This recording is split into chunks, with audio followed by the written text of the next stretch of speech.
सभी ने सुना होगा turn down phrasal verb. Turn down phrasal verb को हम कहाँ कहाँ पर यूज़ कर सकते हैं, चलिए सीखते हैं। टर्न डाउन फ्रेजल वर्ब को हम कहाँ कहाँ पर यूज़ कर सकते हैं। टर्न डाउन का बेसिक मीनिंग होता है कम करना। इसको हम कैसे कैसे यूज़ करेंगे, देखिए। टर्न डाउन द वॉल्यूम यानी कि लोअर द वॉल्यूम, यानी कि आवाज़ कम करना। सेंटेंस में देखिए, please turn down the volume, कृपया आवाज़ कम कर दो। ठीक है, नेक्स्ट देखिए, टर्न डाउन द हीट यानी कि लोअर द हीट। हिंदी में मीनिंग होगा गर्मी को कम करना, यानी कि गर्मी कम करना। Can U turn down the heat, क्या तुम गर्मी कम कर सकते हो।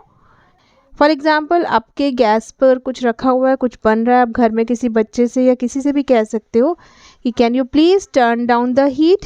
आप ऐसे ही बोल सकते हो, can you please turn down the flame, क्या फ्लेम को कम कर सकते हो। ठीक है, तो या तो आप हीट भी बोल सकते हो और वहाँ पर फ्लेम भी बोल सकते हो। नेक्स्ट है टर्न डाउन द कॉलर, यानी कि फोल्ड द कॉलर डाउन। इसका हिंदी में मीनिंग होगा कॉलर नीचे को मोड़ना। जैसे हम कॉलर को फोल्ड करके नीचे करते हैं ना, उसके लिए हम बोल सकते हैं टर्न डाउन द कॉलर। ठीक है, उसने अपनी शर्ट का कॉलर नीचे मोड़ दिया, तो he turned down the collar of his shirt. He turned down the collar of his shirt. अपने शर्ट के कॉलर को नीचे मोड़ो, turn down the collar of your shirt. ठीक है, नेक्स्ट देखिए, टर्न डाउन द इनविटेशन। इसका मतलब होता है रिजेक्ट द इनविटेशन, किसी के इनविटेशन को रिजेक्ट करना, ठुकरा देना। ठीक है, किसी के निमंत्रण को ठुकरा देना। सेंटेंस से देखते हैं, she turned down the invitation to the party. उसने पार्टी का निमंत्रण ठुकरा दिया।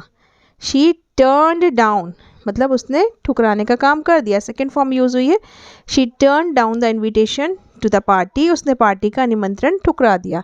नेक्स्ट है गेट टर्न डाउन, यानी कि गेट रिजेक्टेड, यानी कि रिजेक्ट होना, अस्वीकृत होना। ठीक है, सेंटेंस से देखते हैं, he got turn down for the job. उसे नौकरी के लिए अस्वीकार कर दिया गया, उसे नौकरी के लिए रिजेक्ट कर दिया गया।